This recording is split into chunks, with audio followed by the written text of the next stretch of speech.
Okay, good morning, everyone. We will get straight to it because we're a bit behind on the agenda and the left are also behind us. So I'll go straight to Terry for this morning. Good morning, everyone. We heard you had a lot of questions on France and what the F is going to happen now. So that's not what I'm going to speak about. I'm sorry about that. I will start with the obvious topic of this week, the State of the Union speech. And you are not going to be surprised when I say that for us this is going to be a key moment also for the future power fundament of this House. Because we have seen before the summer with the motion of censure, with the situation that we need to see a clear pro-European course coming from the Commission. And we believe that tomorrow is really the chance for the Commission President to have a moment of European strength and European leadership. And this is something that, unfortunately, we have not seen, at least not enough to our taste, over the summer, where with the trade deal with Trump, but also with other issues, we could rather see a wiggling through, trying to somehow find compromise between different capitals in the European Union. And let me say this, we know that Ursula von der Leyen is not the only person who has a responsibility in this game, that also heads of states and governments have their fair share of responsibility to take for the performance we could see in the summer. However, we believe that tomorrow would be the moment to retract and to clearly show what kind of course Ursula von der Leyen wants to set for the next years. We are still in the same place we were last year. We are ready to be part of these negotiations, to be part of this course. Of course, we have a set of demands and wishes. Bas is going to speak about that in a moment. But I wanted to make one critical point and one issue where we have seen that Europe has not shown the strength, especially standing up to Donald Trump over the summer. And that is, of course, the trade deal. And one very specific issue that we will push for in the next months to come is to insist on digital sovereignty of the European Union. We do not want Donald Trump to impose on the European Union what kind of laws we make here and how we want to make sure that also the internet, also the public, the digital space stays a space where there is a free and equal exchange of opinions. We see that this is challenged by big tech giants from the US. This is why the Digital Services Act is such a crucial piece of legislation, and we stand ready to defend it. And we also want to see the European Commission to use tools in order to have possibilities to show the US that we are not their vassal state, that we are actually ready to also hit back. And that would be, for example, a digital taxation proposal. We all talk about where the European Union can get more own resources from. Well, taxing the big tech giants would be one of those options. We feel that it's a missed chance that this wasn't in the proposal that we received before the summer, and we are going to continue to push for this.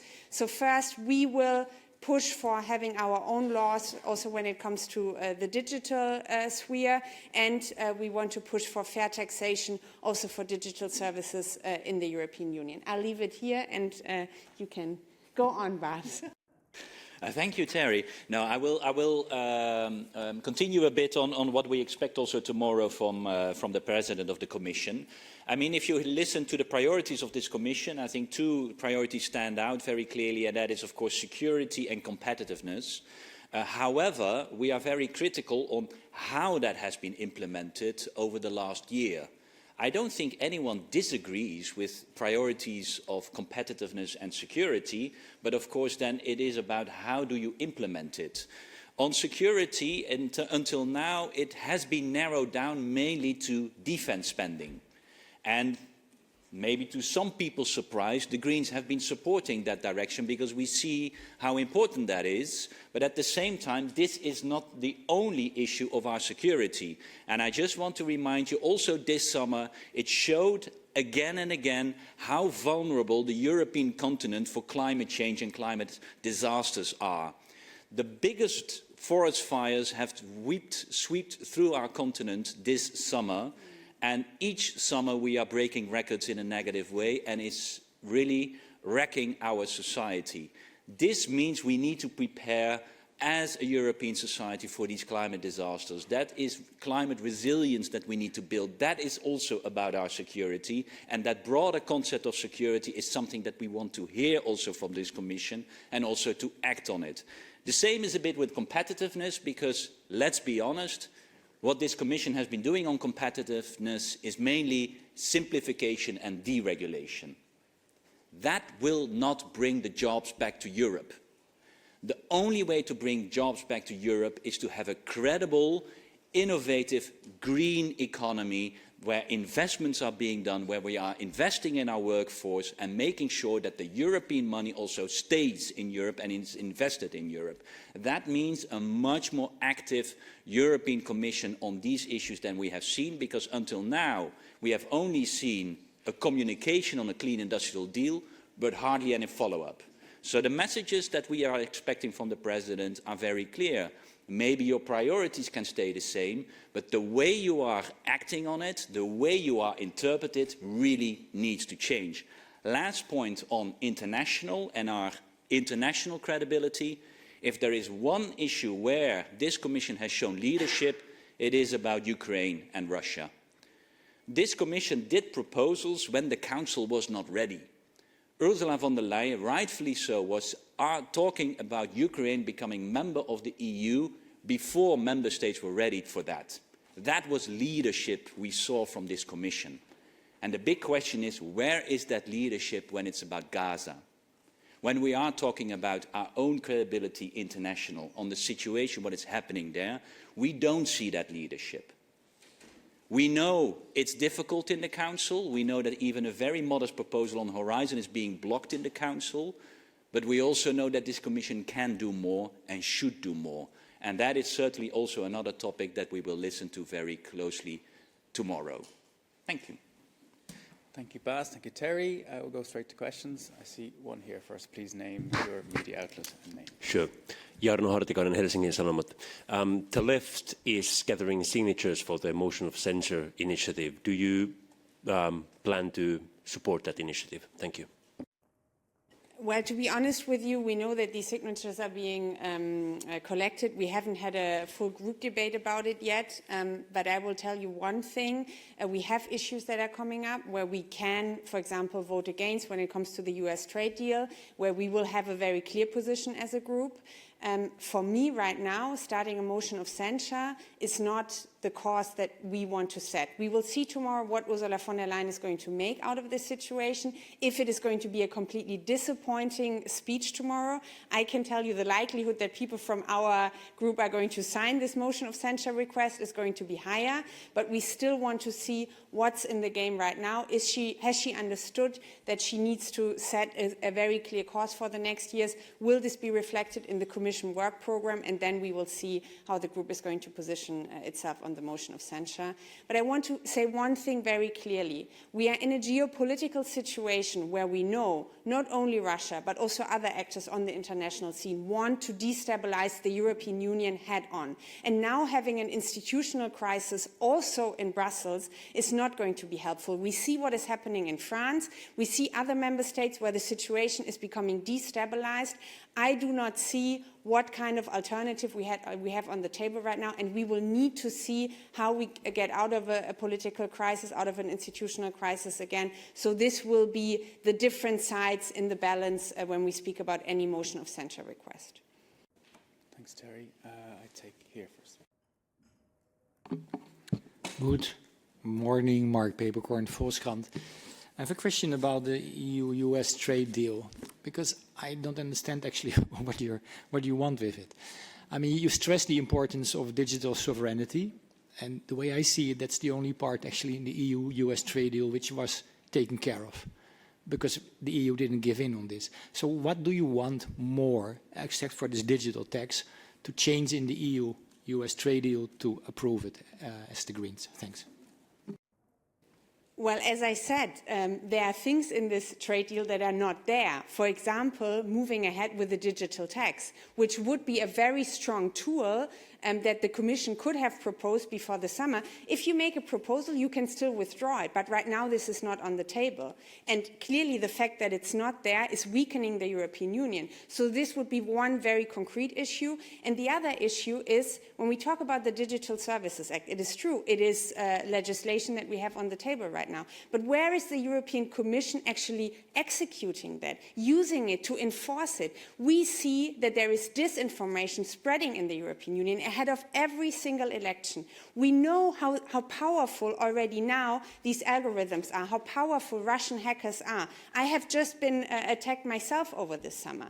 And where are the actions where we see that there is a limit to the power that, for example, big platforms have in the European Union? This will be what we will push as Greens over the next month. And I want to see the European Commission act on this. I don't think this is going to be an easy battle. I think it's going to be difficult to make the Commission act, but we will be the ones that will definitely push for that. And if I continue on the trade deal, I think beyond the tariffs, what's also in this deal, first of all, there are, of course, all kinds of promises towards the United States where Europe will adapt its legislation, for example, on the carbon border adjustment mechanism. Well, I can tell you, the United States has stepped out of the Paris Agreement. If there is one country where CBAM is logical for, it's the United States. And then suddenly, as part of this deal, we are exempting companies from that. Secondly, on the due diligence, we are in the middle of negotiations how the due diligence file will look like. And while we are in the middle of those negotiations, she is making promises with Trump on what will happen to American companies. As far as I know, that's still in the hands of the co-legislators and should not be part of a trade deal. And then another element, $750 billion investment in energy to the United States. This number is ridiculous, impossible. What does this mean? No one knows. There are only two answers. Or you take it serious, but then we can throw our climate targets out of the window because we know the only thing you can really import from the US is dirty LNG. And then some say, yeah, but that's to replace Russian gas. For now, what we are still importing from Russia is around 10 billion euros per year. 10. Now we are promising 700 billion euros. That's a totally other dimension. So that's, or you take it serious, but then we can forget about our climate targets, or it's not serious, but then what's the value of this trade deal? So I think there's a lot of criticism to be given beyond your little comment, Mr. Peepcorn. I think we have Jennifer here from The Guardian. Good morning, Jennifer Rankin from The Guardian. To follow up on Gaza, please, you said the Commission can do more and should do more. So what would you like to see in the State of the Union tomorrow, specifically on Israel and Gaza? And how do you respond to the wider counter-argument that, as you alluded to yourself, the Council is divided, there's no majority even for the modest Horizon proposal. So what's the value of, for example, a proposal to suspend the association agreement when it will fail, and then the EU potentially loses the very slender leverage it thinks it has today over the Israeli government? Well, I think it starts, of course, also with how is the president going to address the issue? I mean, until now, very much the language is that we stand for a ceasefire, release of the hostages, and a two-state solution. In principle, we all agree with that, but look at the reality. On a daily basis, the chances for a two-state solution are being made impossible by the Netanyahu government with their actions, what they're doing, not only in Gaza, but also West Bank. We need a commission to speak out on that, and not every time just repeating, we are in favor of a two-state solution. That feels like that people are disconnected from what's happening there. And that is already an important message, because that's also putting pressure on member states. We know that it's difficult in the Council, but that's why I gave you the example of what this Commission did on Ukraine. If we would have been waiting until 27 member states were ready to accept the candidacy membership of Ukraine, we probably would still be talking now. Sometimes you need to propose it in order to get things moving in the Council. And that is what we expect from this Commission, also on Gaza. And that is what we want to see. It is about European leadership on this issue from this Commission. Okay, I'm going to take just two more together, if that's okay. I see one here, and then Andy Bans from the EFT. Yes, Danielle Weber with the Luxembourg Public Radio. On the EU-US deal, do you ask very precisely for amendments, and if yes, which ones? And if this is not the case, are you going to vote against it? Thank you. Well, we still need to have a debate in the group on exactly what we are going to ask for. We have not finalized that yet because our time right now in the group meetings is very limited, I can tell you. There is a lot happening in the world and there is a lot of need for discussion. But yes, we definitely have an option to vote against if there is going to be no movement in what we see right now. We think, I mean, on the actual vote that we are going to take in this House, yes, it's two very specific votes, but of course there will be a broader context to which this will refer to. So for us, we will have a further debate on how we are going to engage with the negotiations. We, of course, also are in touch with the Commission, who are defending this deal. We have different views from different member states. We will figure that out. But voting against is definitely in the mix for us. And I can tell you the first debates we have had in the group were very, very critical about what's on the table right now. Andy? Yeah, Andy Bounds from the Financial Times. Just on the 2040 target, what's your view of the signals that are coming out from the member states and the Commission? Are we going to have one that, you want? Well, I think the most concerning statement was, of course, last week, where France was saying it needs to go to the European Council.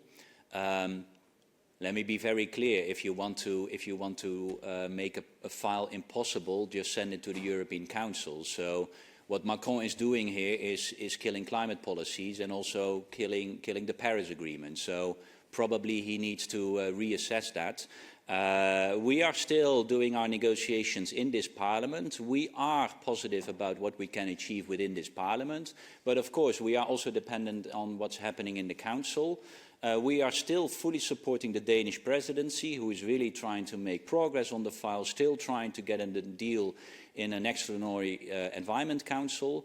It's still that possible, but it's also very clear that some of the bigger member states are throwing sand in the machine. From Poland, you could have expected it. From Hungary, you could have expected it. It's a bit unclear why France is doing this. And I have to say also Friedrich Merz, yeah, maybe he should get his line a bit clearer, because it's changing a bit on a daily basis where Germany stands. So that's also not helping the debate, to put it mildly.